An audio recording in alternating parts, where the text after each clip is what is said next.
আসলে এত কিছু মেনটেন করে মানে সংসার সামনে এত কিছু মেনটেন করেছে। আচ্ছা যে আচ্ছা, তো যেটা বলছিলাম যে এরকম জায়গাটায় কিন্তু আমরা থেকেছি, এবং সবচেয়ে মজার কথা কি জানেন, আমাদের প্রতিটা বিয়েতে, বাচ্চাদের জন্মদিনে ওই হিন্দু মাসিরা এসছে।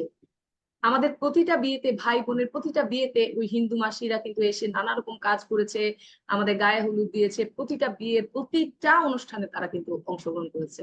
তাদের বিয়ে শাদিতেও কিন্তু আমরা গেছি, জন্মদিনে আমাদেরকে আমাদেরকে ছাড়া চলেনি। এক পাশের বাড়ি একটা বাচ্চা ছিল, সে প্রতি রোজার ইফতারের ঠিক আগে আগে বেল বাজায়, আমার ইফতার দিবা না, ইফতার খেতে আসছি। এখন আমার আম্মা বলতে, এই সানি তুই যে ইফতার খাবি, তোর মা বকবে না? তো ও বলে যে না, মাই কইছে খালি গরুর মাংস না খাইলে হচ্ছে। এখন তার জন্য একটা ইফতারের প্লেট আমার আম্মা রেডি রাখতো। এবং এই যে মানে এই যে সহ বছর অবস্থান গুলা, এই যে এই সহ অবস্থান, এই সহ এই ভ্রাতৃত্ব সম্পর্ক গুলা, এগুলাকে আসলে ডেস্ট্রয় করে দিছে একমাত্র এই রাজনৈতিক কারণে। এগুলাকে বিভাজন সৃষ্টি করছে, আমাদের ভ্রাতৃত্ব বন্ধন গুলাকে বিভাজন সৃষ্টি করে দিছে। এবং এটা আস্তে আস্তে ক্রমশ বৃদ্ধি পাচ্ছে, এবং এটা কিন্তু আমাদের বাংলাদেশে এগুলো ছিল না আগে। এখন আস্তে আস্তে এখানে এই যে এটি বলতেছি, বুদ্ধিজীবী, কবি, সাহিত্যিক, ওনারা কিন্তু বিভাজিত হয়ে যাচ্ছেন। ওনারা কখনো কখনো দেখবেন যে ইসলামের একটু সমালোচনা করলে মনে হয় যে ওনারা অনেক তৃপ্তি পায়, অনেক স্বাচ্ছন্দ্য বোধ করেন, ওখানে একটা প্রগতিশীল চলে আসে ইসলাম ওনাদের। হচ্ছে এগুলা কেন হয়? ইসলাম নিয়ে নেগেটিভ কথাবার্তা বলাটা এখন একটা একটা কি বলবো, একটা ফ্যাশন হয়ে ট্রেন্ড, গেছে কবি ফ্যাশন সাহিত্যে। হয়ে গেছে, হ্যাঁ এটাই মানে যে বলতেছি, হ্যাঁ। যত ইসলামের বিরুদ্ধে কথা বলতে পারবে সে বোধহয় তত প্রগতিশীল। প্রগতিশীল, আসলে জি। আসলে কি প্রগতি এটা?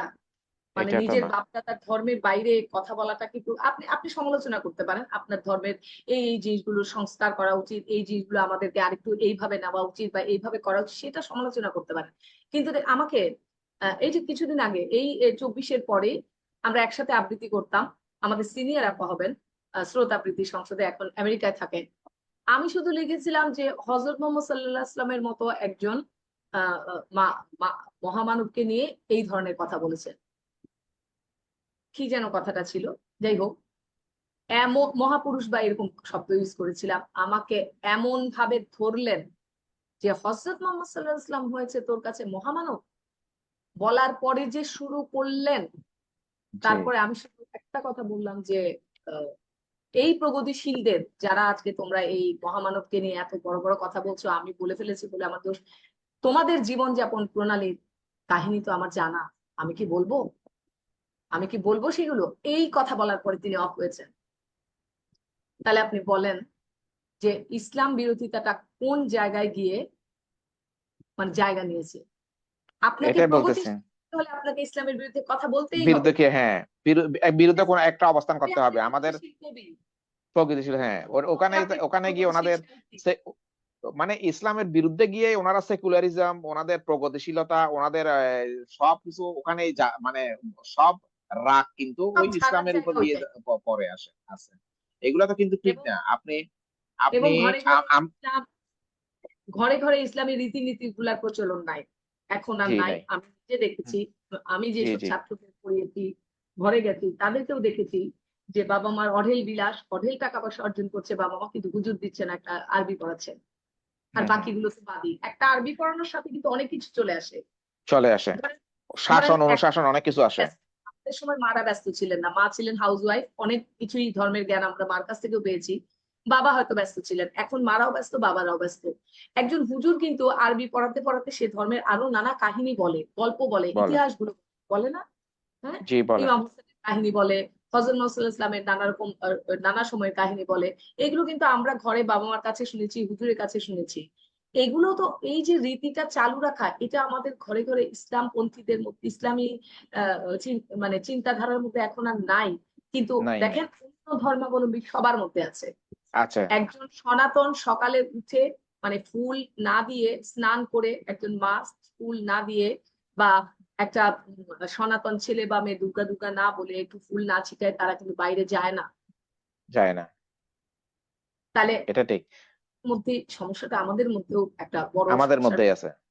আমরা ওই যে শুধু কবি সাহিত্যিক না, শুধু কবি সাহিত্যিক না, শিক্ষিত উচ্চ শ্রেণীর শিক্ষিতরাও ইসলামটাকে নিজের, মুশকিল কি জানেন, আমাদেরকে ইয়েস। এই যে হুজুররা মানে আজে বাজে বয়ান করে, নারীর বিরুদ্ধে আজে বাজে কথা বলে, কেন এত সহজে মানুষকে প্রভাবিত করতে পারে এগুলা? কারণ আমাদের নিজের ধর্মটাকে আমরা ভালো মতো জানি না, ইয়েস। আমাদের নিজের ধর্মের পড়াশোনাটা আমাদের মধ্যে নেই। আমাদের সময় প্রত্যেকের ঘরে ঘরে একটা ইয়ে ছিল, হযরত মুহাম্মদ সাল্লাল্লাহু আলাইহি ওয়াসাল্লামের জীবনী জি প্রত্যেকের ঘরে ঘরে ছিল। আমাদের সময় ইসলামিক ফাউন্ডেশনে আমি যে পরিমাণে উপস্থিত বিতর্ক করছি জানেন না তো। আমার আম্মা কি বলতো যখন প্রথম গেছি, আমি বললাম, আম্মা কি করব, আমার এগুলোর সংস্কৃতির দিকে আগায় দেওয়া আমার আম্মারই কাজ।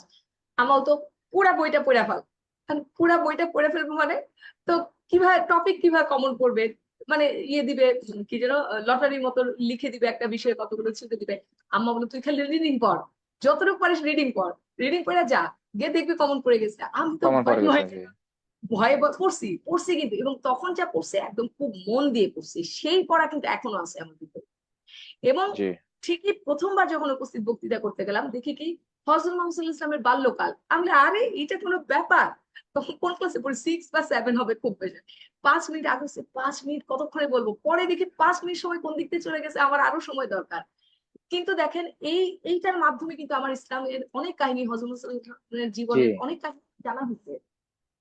আমাদের এখন মুসলমানদের ঘরে গিয়ে দেখেন তো একটা ইসলামের কোনো হযরত ইব্রাহিম আলাইহিস সালামের সাফা মারওয়ায় যে বিবি সাহারার দৌড়াদৌড়ি, কিভাবে জমজমের হ্যাঁ, উৎপত্তি হলো, আমরা কিন্তু গল্পের মতো করছি এগুলা।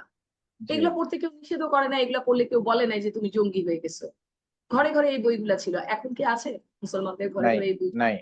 প্রচার প্রচারের গল্প, এই যে শিক্ষা ব্যবস্থায় আসি, শিক্ষা ব্যবস্থায় কিন্তু এইগুলো ছিল, পাঠ ছিল না। আপনি একটা জিনিস খেয়াল করছেন কিনা জানি না, আপনি যদি কোনো এ, এ, পশ্চিমা আই মিন আমাদের পশ্চিমবঙ্গের, আমি পশ্চিমা বলতে পশ্চিমবঙ্গের এবং হুম, ভারতীয় যদি কোনো ড্রামা দেখেন, কোনো সিনেমা দেখেন, কোনো সংস্কৃত কোনো এই যে কিছু দেখেন, একটা ওনাকে হ্যাঁ ওখানে আপনি দেখবেন, ওখানে ওনারা ধর্মীয় অনুষ্ঠানে এ, অনুষ্ঠান দিয়ে শুরু করতেছে কোন একটা কাজ। ওটা কিন্তু ওনাদের এই যে এ, পূজা পাঠ এগুলা কিন্তু ওনাদের নাটকে, ওনাদের সিনেমায় কিন্তু রেখেছেন। কিন্তু আমাদের বাংলাদেশের যে আমরা মুসলিম সংখ্যাগরিষ্ঠ যেটা বলি, ওই মুসলিম সংখ্যাগরিষ্ঠটা তো চাইলে ওকে এইভাবে নাটক ড্রামা যেগুলো বানাইতেছে, ওখানে নামাজ রাখতে পারে, নামাজ রেখে এগুলোকে আস্তে আস্তে কিন্তু একটু ইরানি ইরানি সিরিয়াল গুলা দেখেন, ইরানি সিরিয়াল গুলাতে দেখেন ওখানে আছে, কিন্তু আমাদের ইসলামের দেশে ইসলামের বিভিন্ন বিভিন্ন এই যে ধরেন ইব্রাহিম আলাইহিস সালামের কাহিনী, জি তারপরে জমজম কুয়ার কাহিনী, হযরত মুসা ইসলামের জীবনের অনেকগুলো কাহিনী আছে। জীবনে দুইবার তার সিনা চাক হয়েছিল, 2বার না 3বার, জি সেটা আমি ছোটবেলায় পড়ে ফেলছি। এগুলো জি নিয়ে কি জি সিনেমা যারা বাইরে তো করছে, আমরা কি করছে করছি, হ্যাঁ আমরা স্টার জলসা, স্টার সিনেপ্লেক্স এক্স্যাক্টলি দেখে দেখে আমরা, মনে আছে গত 10 বছর কি 12 বছর আগে একটা মেয়ে হ্যাঁ সুইসাইড করলো, যে ওরকম ড্রেস কিনে দেয় নাই ঈদে ওর বাবা, এক্স্যাক্টলি কোন ড্রেসটার হ্যাঁ। নামও আমার মনে নাই। ওই একটা তাইলে কি যেন দেখেন, একটা কি কি যেন ছিল আমি ভুলে গেছি, কি কি যেন একটা কি আমি হ্যাঁ, ভুলে অনেক এবং আগের কথাটা। ঘরে ঘরে মারা, মানে বাচ্চাকে এখানে কিছু একটা করতে দিয়ে হা করে তাকায় সিনে স্টার, সনি, জলসা, তারপর স্টার বাংলা। মানে একটা সময় আমিও এটা মানে একটা সময় আমিও এটাতে খুব ইয়ে হয়ে গেছিলাম জানেন না তো, নেশার এডিক্ট, মতো। ছোট বাচ্চা, এডিক্টেড। কোন রকম অতিষ্ঠ জীবন, ছোট ছোট বাচ্চাদের মানে টেক কেয়ার করতে করতে পাগলের মতো। তখন মনে হতো ওটাই একটা মাত্র রিক্রিয়েশন। আমিও কিন্তু হুম রেগুলার সিনেমাগুলো দেখতাম, তারপরে একটা সময় আমার বোধের ভিতর নাড়া দিল, আরে আমি তো এডিক্টেড হয়ে গেছি। কিভাবে এডিক্টেড হয়ে গেছি আমি বুঝলাম, কারেন্ট চলে যায় যদি ওই সময়টা, আমার অস্থিরতা, কখন কারেন্ট আসবে, হুম কখন কারেন্ট আসবে, রাশির কি হলো, ওর কি হলো, ওর কি হলো, মানে পাগলের মতো অবস্থা। তখন আমার মনে হলো যে না, এখান থেকে তাহলে আমাকে সরতে হবে, এটা আমার এডিকশন হয়ে যাচ্ছে। জি কিন্তু আমি ধরেন এটা থেকে বেরোয় আসতে পারছি, আমি একটা পরিণত মানুষ। কিন্তু একটা ইয়াং জেনারেশন যারা এটার ভিতর দিয়ে চলে গেছে, তাদের মনোজগতে ওই হেজেমনি কিন্তু ওই হেজেমনি ঢুকে কিন্তু গেছে। হ্যাঁ এবং খেয়াল করবেন, আমাদের দেশে যে পরিমাণে ইন্ডিয়ান বাংলা চ্যানেল গুলো চলেছে স্যাটেলাইটে, আমি যে কয়বার গত 17 সাল থেকে এই পর্যন্ত আমি 4-5 বার ভারতে গেছি, আমি কোথাও কোনো হোটেলে কোথাও আমি বাংলা ইয়ে দেখিনি, বাংলা চ্যানেল দেখিনি। এবং আপনারাও জানেন হুম সরকার বিভিন্ন বাড়িতে নিয়ে আলাপ আলোচনা হয়েছে, এবং তারা হুম অনেক হুম বেশি দাম ধার্য করেছে, যে কারণে আমাদের চ্যানেলগুলো ওদের দেশে আমরা কিন্তু এনি হাও পৌঁছাতে পারিনি। হুম না এই যে ওইটাও কিন্তু সাংস্কৃতিক আগ্রাসনের একটা বড় মাধ্যম। এ- আপনি ও ড্রেসটার কথা মনে হয় পাখি ড্রেস ছিল, পাখি ড্রেস, আমি যদি পাখি ভুল না ড্রেস, হই, হ্যাঁ হ্যাঁ, এখন মনে পড়ছে একটা আমি বাচ্চা যদি ভুল না সুইসাইড হয় করলো, এখন মনে পাখি পড়ছে ড্রেস আমার, কিনে দেওয়া হলো তাই। সুইসাইড করছে। হ্যাঁ, চিন্তা করে দেখেন কতটুকু ওনাদের যে এই যে ওনাদের সংস্কৃতি গুলা আমাদেরকে কতটুকু বলে মনস্তাত্ত্বিক ভাবে ন্যারেটিভ তৈরি করে, কিভাবে কিভাবে কিভাবে আগ্রাসন ভাবে কিভাবে কি বলে যেটাকে আগ্রাসন করে ফেলছে। এগুলা কিন্তু আমাদের এগুলা না ধরতে আসলে গেলে স্লো পয়জনিং এর মতো ব্যাপার। Slow slow poisoning, poison exactly, আপনি ইয়েস, বুঝতে রাইট ওয়ার্ড, পারবেন না।